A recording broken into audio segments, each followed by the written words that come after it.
Assalamualaikum warahmatullahi wabarakatuh. Apa kabar sahabat donatur? Semoga selalu dalam lindungan Allah Subhanahu wa taala. YDSF tak hanya memberikan bantuan karitas saja, namun juga ada program pemberdayaan. Di antaranya ada pemberdayaan domba di Nganjuk, Jombang, dan Lumajang. Selain itu, juga ada program pemberdayaan ekonomi melalui komunitas usaha mandiri atau KUM. Semua kami rangkum dalam YDSF News edisi 22, aktual dan amanah.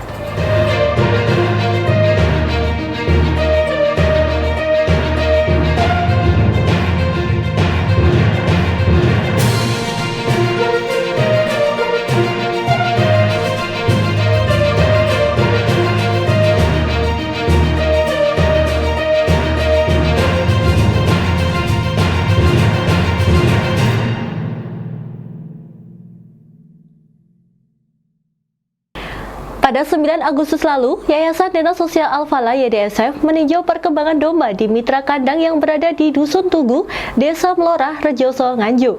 Kandang domba ini merupakan tempat yang digunakan untuk memelihara hewan ternak domba YDSF berjenis domba Cross Texel. Selain di Nganjuk, pemberdayaan ternak domba ini juga dikembangkan di Jombang, tepatnya di Pondok Pesantren Yayasan Fathul Ulum, Dusun Sanan, Desa Puton, Diwe, Jombang. Berikut liputannya. Menurut Rahmat Hidayat selaku PJ program, awalnya program ini dikembangkan dengan menggunakan dana zakat, yang kemudian nantinya untuk anakan pertama dan ketiga akan langsung diserahkan kepada penerima manfaat atau yang disebut dengan mustahik. Kemudian untuk anakan kedua dan keempat akan dikelola oleh YDSF kembali, yang kemudian disepakati menggunakan akad wakaf. Assalamualaikum warahmatullahi wabarakatuh. Kembali lagi bersama saya Ayu. Saat ini kita sedang berada di kandang mitra YDSF yang berlokasi di Dusun Tugu, Desa Melorah, Kecamatan Rejoso, Kabupaten Nganjuk. Tempat ini merupakan kandang yang digunakan sebagai pemeliharaan hewan ternak domba YDSF berjenis domba Cross Texel. Awal mulanya ternak domba dikembangkan dengan menggunakan dana zakat yang kemudian nantinya untuk anakan pertama dan ketiga akan langsung diserahkan kepada penerima mustahik, penerima manfaat atau yang disebut dengan mustahik. Kemudian untuk anakan kedua dan keempat akan dikelola oleh YDSF kembali yang kemudian disepakati menggunakan akad wakaf. Nantinya dari hasil ternak domba ini akan dibagikan kepada para penerima manfaat yang membutuhkan dan juga yang memenuhi kriteria yang diberikan oleh YDSF. Pengembangan peternakan domba yang berada di Nganjuk ini terdiri dari 10 ekor domba, yaitu dari 1 jantan dan juga 9 betina. Nantinya dari 10 ekor ini akan dikembangkan dengan konsep seperti yang sudah kami jelaskan. Untuk anakan 1 dan 3 diberikan kepada mustahik, sedangkan untuk anakan kedua dan keempatnya menjadi milik YDSF yang kemudian nanti akan dikembangbiakan kembali dengan akad atau alur wakaf. Tak hanya di Nganjuk, pemberdayaan ternak domba ini juga dikembangkan di Jombang, tepatnya di Pondok Pesantren Yayasan Fathul Ulum, Dusun Sanan, Desa Puton, Diwe, Jombang. Berbeda dengan kandang Nganjuk yang menggunakan sistem fattening atau penggemukan, di Jombang ini dikembangkan dengan sistem breeding, yakni proses pemeliharaan domba dari bibit hingga kemudian bisa beranak. Jadi, bukan hanya digemukkan saja, tetapi domba-domba ini nantinya juga akan diusahakan untuk bisa berkembang biak. Dari hasil anak-anakannya inilah yang nantinya juga akan diberikan kepada penerima manfaat. Salah satunya adalah para santri duafa yang berada di Yayasan Fathul Ulum. Saat ini kita sedang berada di Pondok Pesantren Yayasan Fathul Ulum yang terletak di Dusun Sanan, Desa Puton, Kecamatan Diwe, Kabupaten Jombang. Di Pondok pesantren inilah juga terdapat pengembangbiakan peternakan domba YDSF. Ada 30 ekor domba yang dikembangbiakan di sini. 30 domba ini akan dikelola dengan teknik breeding, berbeda dengan di kandang yang berada di Nganjuk yang mana itu dikembangkan dengan teknik fattening atau hanya penggemukan saja, tetapi untuk yang berada di lokasi Pondok Pesantren Yayasan Fathul Ulum ini domba-domba YDSF yang mana teknik breeding itu merupakan proses pemeliharaan domba dari mereka bibit hingga kemudian bisa beranak. Jadi nantinya bukan hanya digemukkan saja, tetapi domba-domba yang ada di sini juga diusahakan untuk bisa berkembang biak. Nah, dari hasil anak-anakannya ini nantilah yang akan diberikan kepada penerima manfaat. Salah satunya adalah para santri yang berada di Yayasan Fathul Ulum ini nanti. Kemudian harapannya mereka bisa menjadi peternak ketika kembali ke daerahnya masing-masing. Oleh karena itu, santri-santri nantinya ketika sudah lulus dari pondok pesantren ini bisa mendapatkan pekerjaan sesuai dengan keahliannya. Pondok pesantren ini tidak memungut biaya terhadap santrinya karena telah ditunjang dengan berbagai usaha, salah satunya dengan peternakan domba dan sapi. Ustadz Ahmad Habibul Amin selaku pengasuh pondok menjelaskan bahwa santri tidak hanya belajar tafakul witin, namun juga membekali mereka dengan berbagai skill. Salah satunya adalah di peternakan budidaya domba. Ustadz Ahmad Habibul Amin juga menjelaskan bahwa mereka mengajarkan kepada para santri untuk tidak memiliki mindset gratisan. Semua aktivitas pondok merupakan hasil kerja keras mereka sendiri. Harapannya adalah untuk menyiapkan generasi yang memang memiliki kemandirian, tidak bergantung pada orang lain. Setelah santri lulus, tidak hanya pandai mengaji, tetapi mereka juga tidak bingung harus memulai hidup dari mana karena telah memiliki kemampuan untuk bisa membuka usaha yang mandiri. Kami di sini selain anak-anak belajar tafakkur witin, juga membekali mereka dengan berbagai skill. Salah satunya adalah di peternakan budidaya kambing. Fathul Ulum ini adalah pesantren yang punya 3 pilar di dalam usaha. Satu adalah pesantren planner, pesantren yang punya usaha, di mana usaha itu hasilnya adalah untuk menopang apa yang ada di pondok. Supaya apa? Supaya pesantren adalah tidak tergantung kepada seorang figur. Itu sehingga usaha-usaha yang ada di pondok dikelola oleh para santri, yang kemudian santri itu masuk pada program namanya santripreneur. Pertama, pesantren planner, pesantren yang punya usaha yang terpisah, miliknya pengasuh dan miliknya pesantren, sehingga ke depan pesantren mandiri tidak tergantung kepada pengasuh. Maka salah satu usaha yang ada di peternakan ini alhamdulillah walaupun belum banyak tapi sudah banyak memberi bantuan, sehingga seperti bulanan untuk guru, untuk makan, salah satunya bisa anak-anak yang tidak mampu bisa terbantu oleh usaha yang ada. Karena tentu kalau breeding lama tapi kita konsen di bulanan bisa dari limbahnya, yaitu mengolah kohinya menjadi pupuk. Jadi itu namanya pesantren planner, karena kita bagi hasil, ada mereka dapat 35%, kemudian pondok juga dapat, itu investor juga dapat. Kemudian santri planner ini adalah santri diajari skill, salah satunya adalah di peternakan ini, nanti mereka bagi hasil. Seperti umpamanya saat ini kita kerjasama dengan YDSF bahwa pengelolaan wakaf, maka kita anak-anak juga dapat hasilnya ke depan, pondok juga dapat hasilnya. YDS menjadi wakif, pengelola juga dapat hasilnya. Seperti saya sampaikan ke banyak kawan, gerakan namanya M2M kalau di zakat, kalau di wakaf namanya kemarin mauquf alaih itu wakif. Jadi mereka dapat 1, nanti kemudian wakaf 2. Ini santri planner. Harapan kami bukan hanya dapat itu, tapi mereka ada transfer pengetahuan, sehingga ketika pulang mereka bisa berlanjut. Anak yang di peternakan pulang juga menjadi peternak. Jadi kalau ditanyai apa usahanya, bukan guru ngaji itu kewajiban, tapi usahanya adalah peternak. Itu seperti itu yang kita harapkan. Semua bisa peduli. Tebar kebaikan kini lebih mudah bersama pedulibaik.id. Dapatkan aplikasinya hanya di Google Play.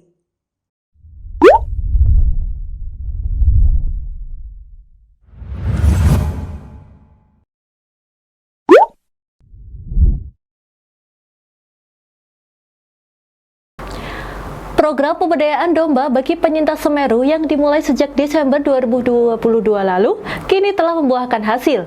Pelaksana program ini adalah komunitas Semeru Bangkit. Komunitas ini beranggotakan 17 warga dari Dusun Kamar Kajang, Desa Sumberwuluh, Candipuro, Lumajang. Tim pemberdayaan Yayasan Dana Sosial Al-Falah YDSF meninjau perkembangan kandang-kandang para anggota komunitas tersebut pada 31 Agustus 2023 lalu.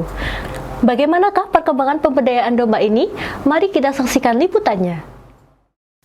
Pemberdayaan domba di Dusun Kamar Kajang, Desa Sumberwuluh, Candipuro, Lumajang secara umum menunjukkan perkembangan signifikan dengan melihat jumlah anakan domba yang dihasilkan. Dari bantuan 100 domba betina dan 20 pejantan, telah beranak sejumlah 71 ekor dan diantaranya ada yang mati sejumlah 18 ekor.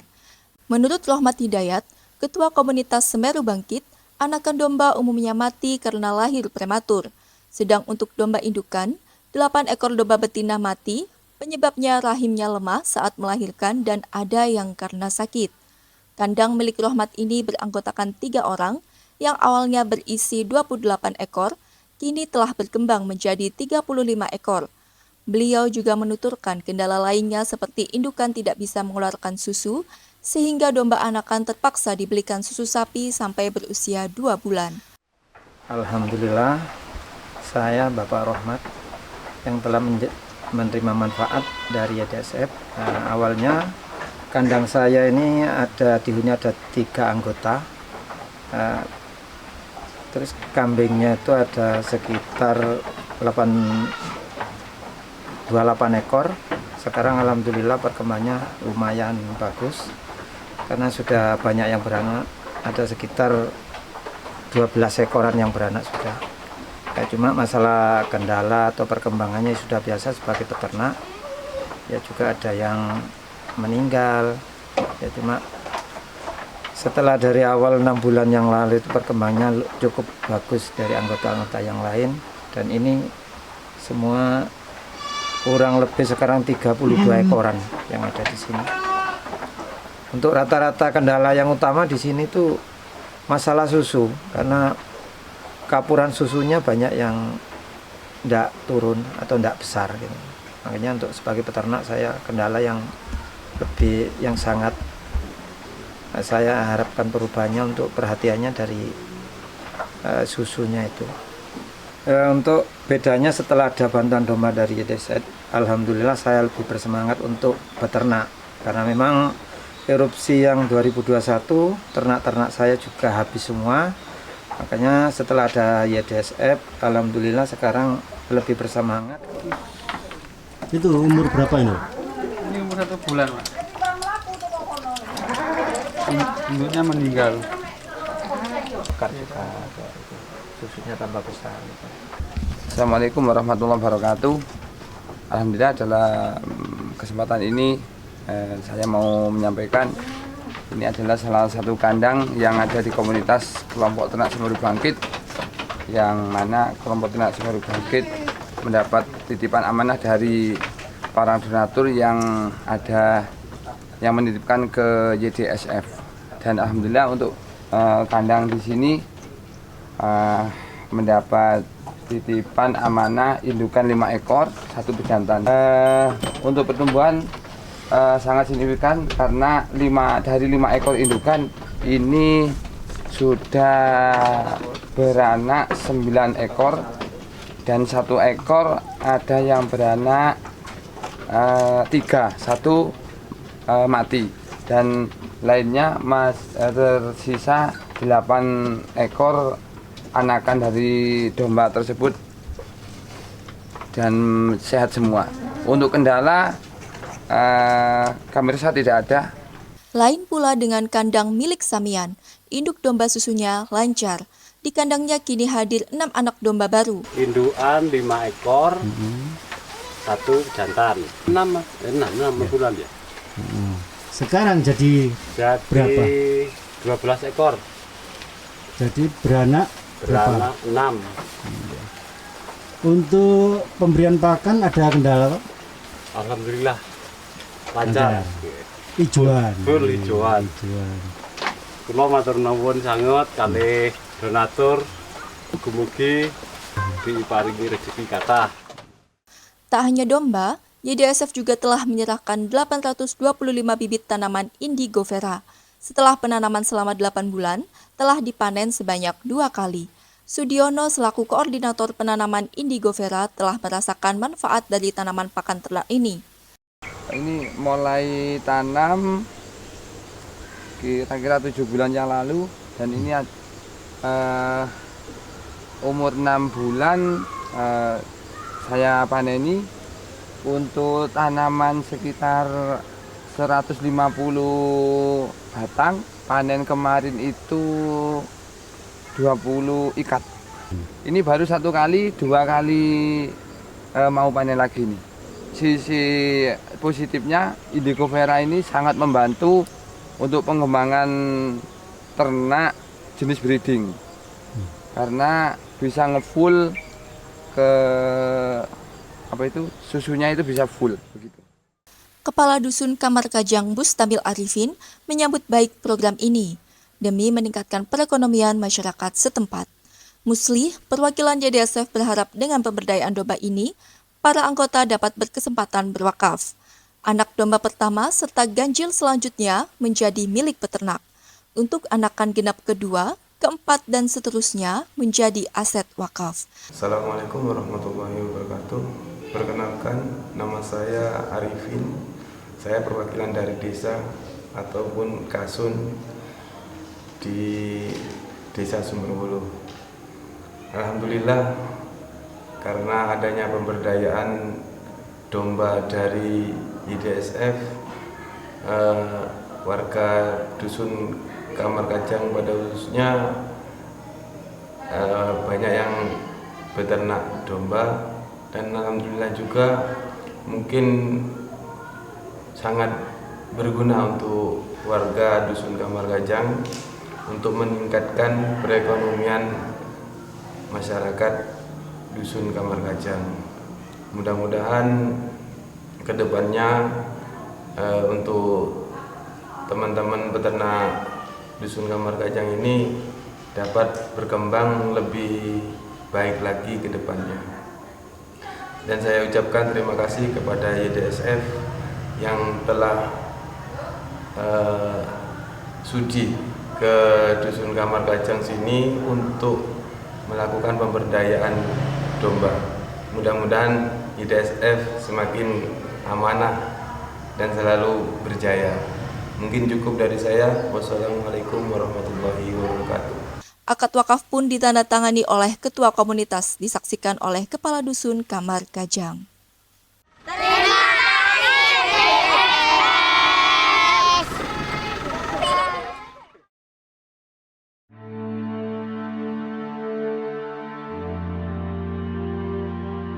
Raih jariah terbaik melalui sedekah air bersih. BMKG memprediksi puncak musim kemarau dimulai sejak Agustus 2023 dengan cakupan wilayah mencapai 73,63% dari luas daratan di Indonesia.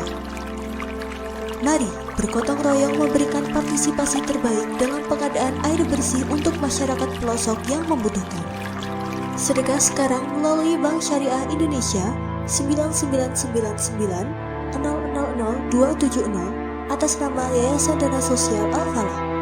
Konfirmasikan sedekah sahabat di 0813 3309 3725 atau 0816 1544 5556. Sahabat, bukan hanya pemberdayaan domba, YDSF juga memiliki program pemberdayaan untuk usaha kecil. Bantuan yang diberikan berupa modal usaha maupun peralatan yang diperlukan untuk menunjang usaha para anggota komunitas. Sehingga dengan bantuan yang diberikan, mereka dapat mengembangkan usahanya menjadi berdaya dan mandiri. Berikut ini kami sajikan beberapa profil penerima bantuan modal usaha yang telah berikhtiar dan berproses bersama YDSF.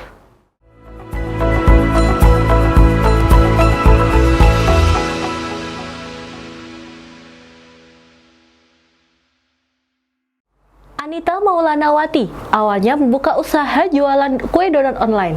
Kala itu, usaha yang dilakukannya berjalan lancar. Namun, datangnya pandemi COVID-19 berpengaruh pada orderan yang menjadi sepi. Pasca pandemi, Anita mencoba menghubungi salah satu sekolah di Surabaya untuk berjualan di kantin sekolahnya. Alhamdulillah, kini usahanya membaik dan berjalan lancar. Terlebih, setelah bergabung dengan komunitas usaha mandiri, KUM, yang dibina oleh YDSF.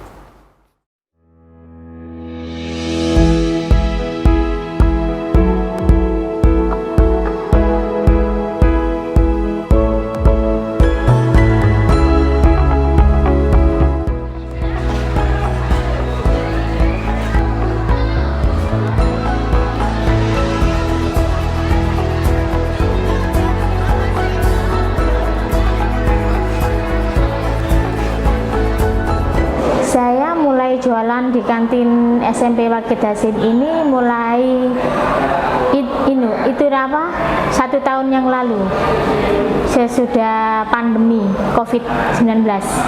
Saya sebelum di kantin ini jualan online segala macam kue. Yang paling utama itu donat glass. Mulai tahun 2016. Semenjak online itu saya itu lewat Facebook, terus ikut grup kuliner Surabaya. Saya dulu itu ya lumayan, alhamdulillah, udah sampai kemana-mana donat saya. Satu hari itu omset saya itu selama online itu satu dus kan saya jual 30.000, itu isi 24, itu selama satu hari itu hampir 15 dus. Online saya itu mulai tahun 2016 sampai COVID 2018-19. Juga berhentinya online juga karena pandemi. Soalnya orang-orang itu pada kalau mau beli gitu mikir ya, daripada kita beli kue ini kan gitu. Kebanyakan itu orang-orang yang online ke kita itu orang yang ini isolasi mandiri gitu.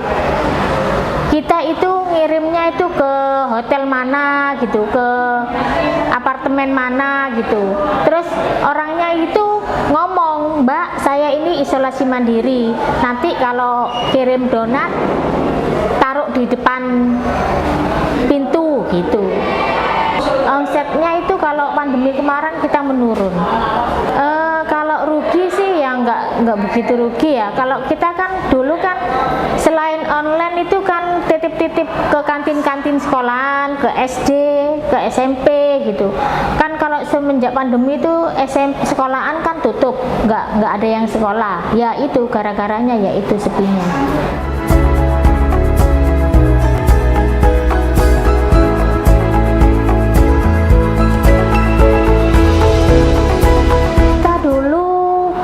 Di kantin ini saya itu tanya-tanya mulai sebelum COVID, tanya-tanya, kita kan kepingin punya stand kantin gitu ya, daripada kita titip-titip terus kan enak punya sendiri gitu.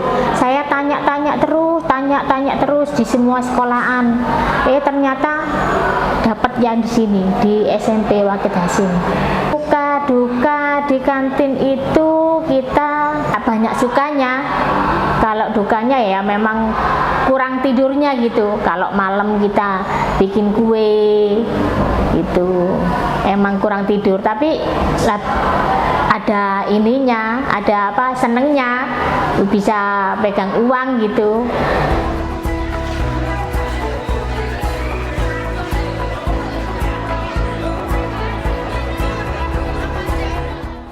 Kalau pas istirahat itu kan setengah jam, jadi kita harus siap nyiapin yang disuka anak-anak.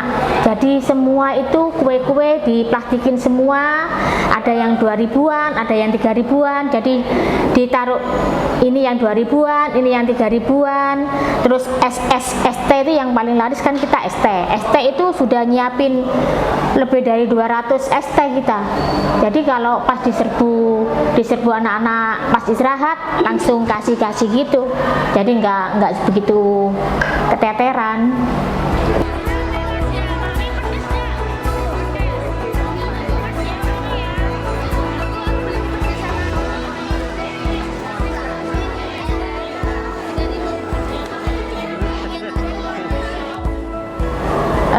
Saya diperkenalkan YDFF sama Bu Haji Muri itu tahun 2018. Sama Bu Muri diikutkan jadi anggota UDSF. Saya nggak ikut ke yang lainnya yang kayak rentenir gitu. Kalau yang ini kan kita kan nggak ada bunganya gitu, cuman sedekah gitu aja. Saya semenjak jadi anggota dari KUM ya, KUM UDFF ini, saya bisa buat kulaan gitu, kulaan bahan-bahan. Jadi kita enak langsung beli gitu. Kalau mengawali dari ke kantin sekolah harus harus inden dulu. Saya dulu inden hampir 4 tahunan, inden kantin itu. Tanya-tanya dulu bagian yang ngurusin kantin gitu, tanya-tanya dulu, baru nanti diindenkan. Kalau menurut pendapatan saya ya alhamdulillah di kantin ini alhamdulillah ya lebih-lebih lah daripada kita online dulu. Kalau saya yang kepinginnya itu mau umroh. Iya. Ya sama keluarga. Yang paling pertama yang saya ajak itu ya suami sama anak saya. Keinginan saya yang paling besar itu ya kepingin membahagiakan ibu saya masih ada di desa.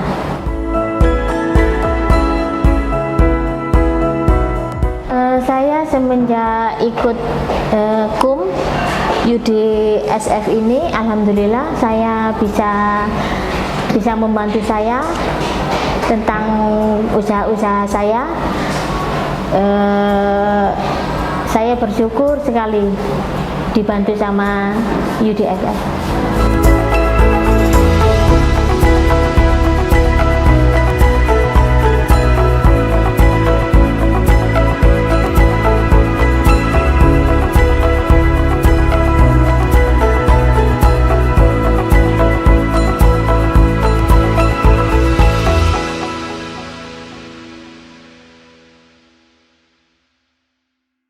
Yayasan Dana Sosial Al-Falah YDSF menerima berbagai informasi terkait modus penipuan dalam bentuk pinjaman online tanpa riba atas nama Yayasan Al-Falah. Pasalnya, foto-foto yang disertakan mengambil dari website YDSF tanpa izin. Sebagai lembaga amil zakat nasional Lasnas yang mengelola dana zakat, infak, sedekah, dan wakaf, dengan ini menyatakan bahwa Yayasan Al-Falah tidak ada kaitan apapun dengan YDSF. Untuk itu, kami himbau kepada sahabat untuk tetap berhati-hati dengan modus penipuan apapun yang mengaitkan dengan YDSF. Apabila ada yang sudah menjadi korban penipuan tersebut, harap segera melaporkan kepada pihak yang berwajib. Sahabat donatur dimanapun Anda berada, semoga Allah Subhanahu wa Ta'ala selalu melindungi kita dari segala kejahatan, fitnah, serta hal-hal lain yang merugikan. Amin. Setelah suaminya meninggal dunia, Nasika harus mencari nafkah sendiri. Berawal dari membuka warung kecil di depan rumah, ia mencoba memenuhi kebutuhannya beserta buah hati yang tinggal serumah. Seiring waktu berjalan dan setelah bergabung dengan komunitas usaha mandiri, KUM, alhamdulillah, kini tokonya menjadi lebih besar. Barang dagangan yang dijual pun jauh lebih beragam. Selain itu, juga ditambah dengan buka usaha warung kopi atau warkop.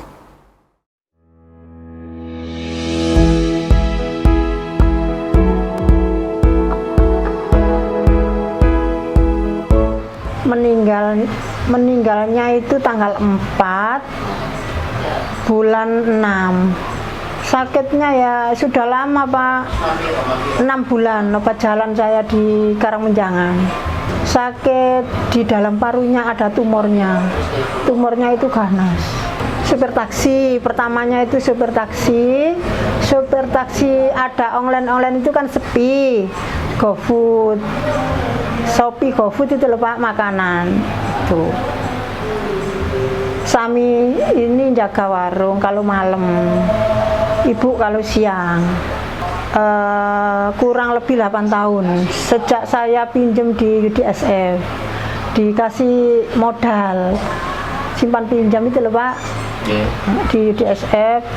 Dulu kecil saya itu terus dikasih modal buat usaha ke UDSF.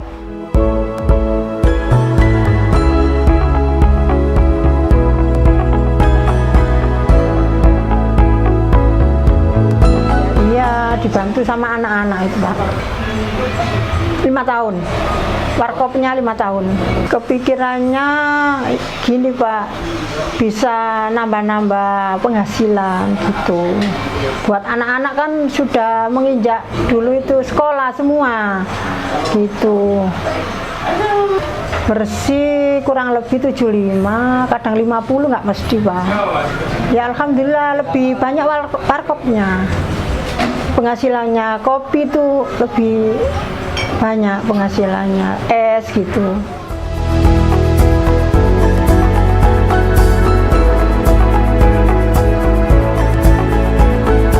Dulu itu di sini ngemper di sini di depan rumah. Terus saya itu bangun sedikit-sedikit itu.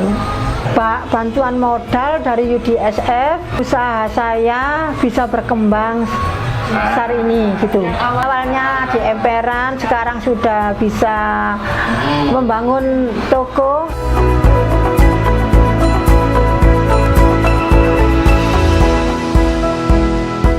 Semenjak saya ikut komunitas mandiri, usaha saya bisa berkembang. Dulunya kecil, sekarang sudah besar, banyak semua. Dagangan saya sudah lebih banyak dan saya sudah mengembangkan warkop.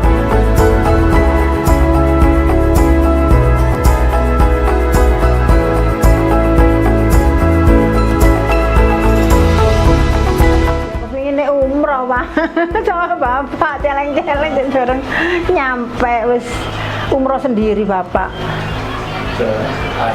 Iya, dipanggil yang punya. Iya.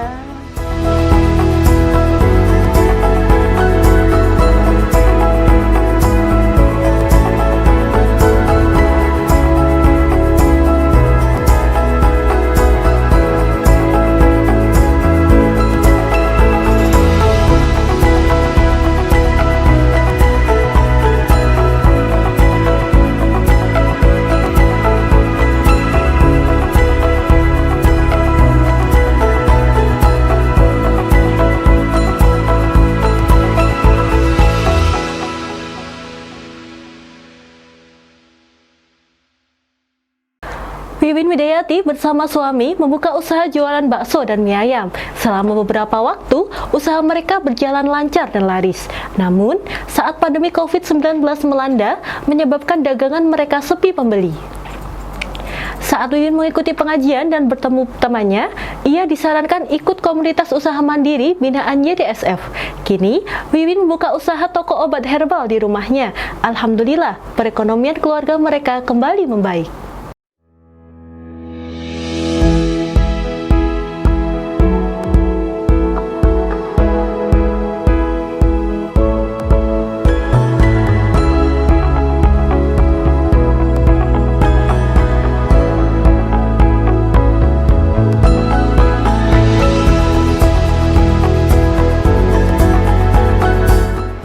Awal buka dulu kan buka mie, terus pandemi mie-nya sepi, ya itu mulai ke herbal itu kok banyak Pak, dikasih tahu teman herbal aja, terus kita nyoba madu pertama, terus akhirnya dilengkapi sedikit-sedikit, akhirnya lumayan agak lengkap sekarang. Modal awalnya kemarin ya kulaan dulu sedikit gitu, sesuai modal paling habis 2 juta, 3 juta gitu. Biasanya lewat online lewat grup WA apa gitu kan, manfaatkan. Terus kita sekarang masuk di Topet, di GrabFood, GoFood itu udah masuk.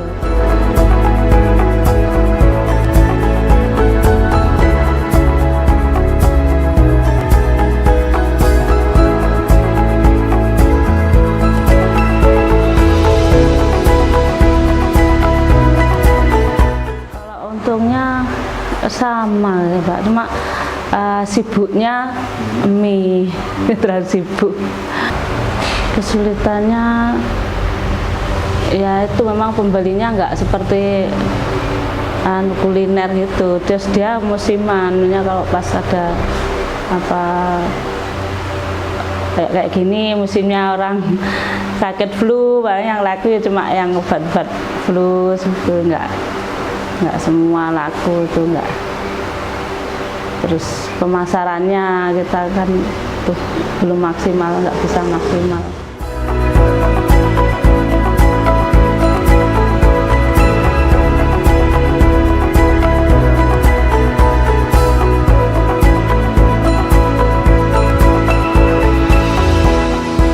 Itu kita akan ngomong ke Bu Bambang, terus saya tuh pengen pas Ramadan kok nggak salah itu, saya tuh butuh modal untuk apa pulaan kurma gitu kan. Biasanya kalau Ramadan kan banyak yang minta kurma, lah kita kehabisan modal. Terus dia saya ajak kerjasama, gimana kalau ikut ini aja? Loh iya bisa toh, yes bisa. Akhirnya ya itu nyoba gabung itu. Nah, kalau dulu kan barangnya sedikit, terus kita belum berani majang, paling lewat grup-grup aja saya jualan ini. Terus kemarin harus sedikit kita melengkapi barangnya, terus lumayan agak banyak, terus kita majang gitu. Apa ya kita berharapnya ya herbalnya tambah besar gitu aja gitu. Apa mungkin ada bantuan modal apa gitu kan. Sama ini memang kita kendalanya di modal Pak kalau usaha itu. Ya pertama terima kasih sudah dibantu, kalau nggak ada kum ya kita mau kemana larinya pinjam, dan mau ke bank ya nggak bisa kita. Ya terus kalau bisa sih kalau ada anggota yang butuhnya lebih itu mohon difasilitasi itu.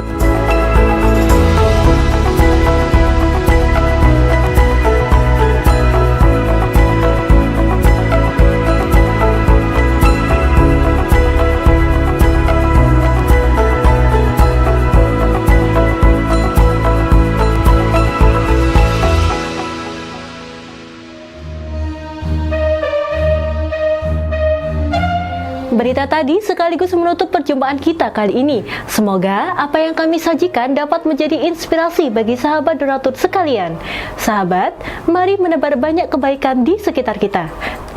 Saya, Yuliana, dan segenap kru yang bertugas mohon pamit undur diri. Jazakumullah khairan kasir. Wassalamualaikum warahmatullahi wabarakatuh.